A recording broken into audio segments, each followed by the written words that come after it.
Hai semuanya, Assalamualaikum warahmatullahi wabarakatuh. Sebelumnya kenalin, nama aku Ridwan Saputra dan kami dari kelompok 2, yakni dari unit 2, ingin menjelaskan salah satu tugas, yakni mata kuliah sumber daya pesisir dengan dosen pengampu yakni Bapak Ilham Zulfahmi MSI. Di sini kami ingin menjelaskan salah satu tugas yang berjudul nelayan. Adapun bagian nelayan yang kami ingin jelaskan adalah faktor-faktor yang mempengaruhi pendapatan nelayan di Aceh Selatan.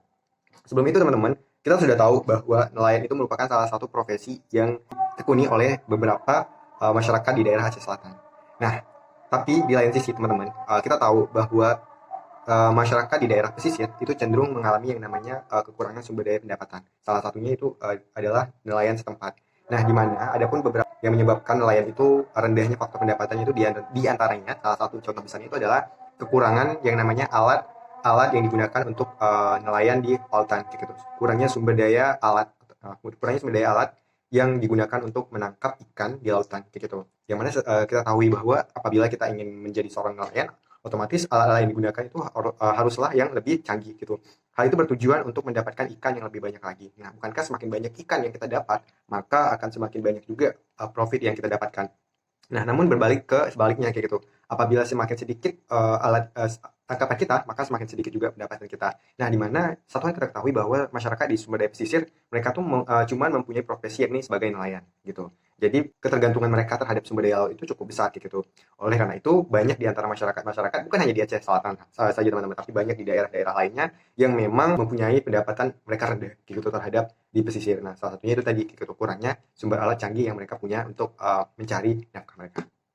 Karakteristik respon berdasarkan variabel pendapatan. Tingkat pendapatan yang diperoleh nelayan dalam satu hari sangat bervariasi. Pada kelompok pendapatan nelayan sebesar Rp20.000 sampai Rp50.000 terdapat 3 nelayan atau 10% dari jumlah respon. Pada kelompok pendapatan sebesar Rp51.000 sampai Rp70.000 terdapat 24 orang nelayan atau 80% dari jumlah respon.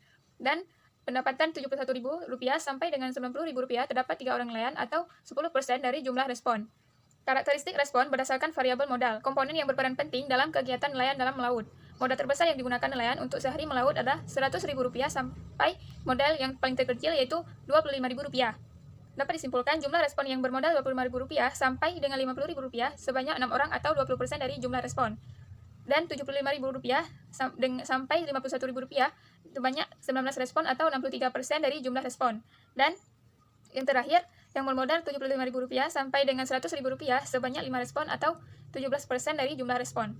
Karakteristik respon berdasarkan variabel pengalaman, yaitu pengalaman dapat menggambarkan sebagai ciri keberhasilan seorang nelayan terhadap profesinya. Terdapat 4 respon yang memiliki pengalaman kerja selama 0 sampai 10 tahun. Selanjutnya terdapat 22 respon yang memiliki pengalaman kerja selama 11 sampai 20 tahun. Sedangkan 6 respon lainnya memiliki pengalaman kerja selama 21 sampai 30 tahun.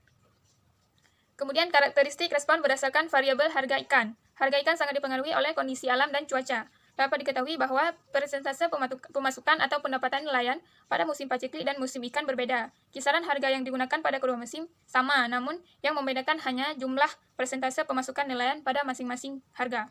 Dan yang terakhir, karakteristik respon berdasarkan hasil tangkapan. Dapat disimpulkan bahwa 22% nelayan mendapatkan 5 kilo hasil tangkapan sehari melaut. 45% nelayan mendapatkan 6 kilo ikan hasil tangkapan dan 33% nelayan mendapatkan ikan hasil tangkapan sejumlah 7 kilo. Yang terakhir yaitu kesimpulan pada permasalahan tersebut. Pada variabel modal secara parsial memiliki pengaruh yang sangat signifikan terhadap pendapatan nelayan Aceh.